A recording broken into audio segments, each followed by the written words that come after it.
Welcome back to the channel. This video will be an I told you so video regarding the whole domestic violence situation with UFC fighter Andrea Lee and her husband Donnie Aaron.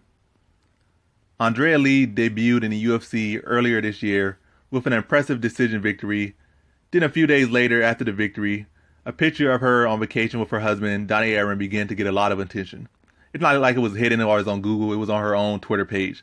And it began to get a lot of attention from both her fellow MMA fighters and the public. The picture showed, in the picture you could see a Nazi tattoo along with some other questionable tattoos on her husband, Donnie Aaron. They became defensive at first when they got this whole flack. I don't know, I guess they were saying they had justified to have these tattoos that don't mean anything. He's not a bad guy. He's not this and all that stuff. And he became defensive. But eventually they came around and apologized. Though her husband, Donnie Aaron, said he wouldn't remove them and mentioned that he got them in prison. So whatever that's supposed to mean, maybe he thinks he's justified because he got them in prison. Maybe he got them to survive, and I don't know, there's some keepsakes. I don't know. I guess that was his defense, and he said he wasn't going to remove them. And this all sounds dumb, and it really is.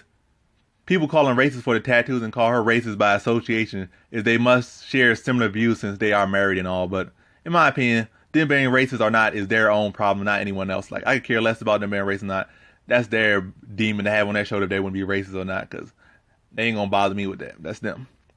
But what they actually are is stupid. That's what you can't call them. They really are stupid. I'm not gonna debate on them whether you're racist or not. You know what you are. I'm not gonna bother too much about what you are. There could be people in suit and tie, don't have clean shaven and no tattoos, living their best life, and they could be racist. And people that could be skinheads and actually love black people. Who knows? That's what I'm saying. I'm not going to bother too much with them. That's their own demons. That's not my demons.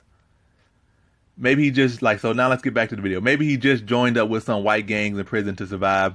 Maybe he keeps the tattoo as a symbol of white pride and not white superiority. But then again, that's kind of swastikas basically what they were used for and popularized was for white superiority, not white pride or nothing. So who knows? Or like I was saying, who knows where his mind is at, but it could be so simple to remove the tattoos.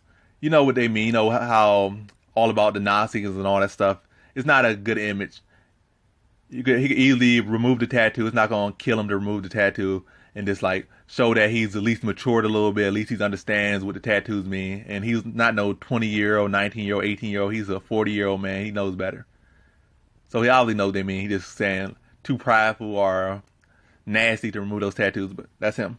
Like I said, he's a dude in his 40s now, and he should be more sensible than that. But it's clear that he's not very sensible at all. Is now these things have escalated. Is the history of his physical abuse, his physical abusiveness, and not only this relationship but previous ones have surfaced after he attacked her and fled the scene recently. This man is not a good man. It's as simple as that.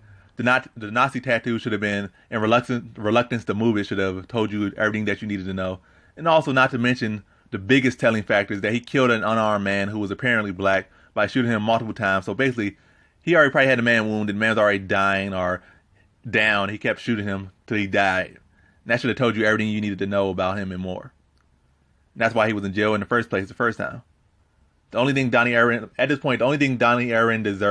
needs or deserves at this point is life behind bars. He was given a second chance he didn't deserve, and he messed it up again, showing no real signs of character change, no real signs of development.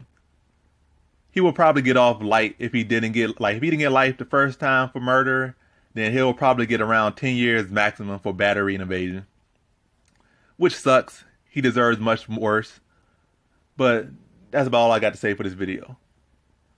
Thanks for watching. Like, comment, and subscribe, and come back for more videos. Peace.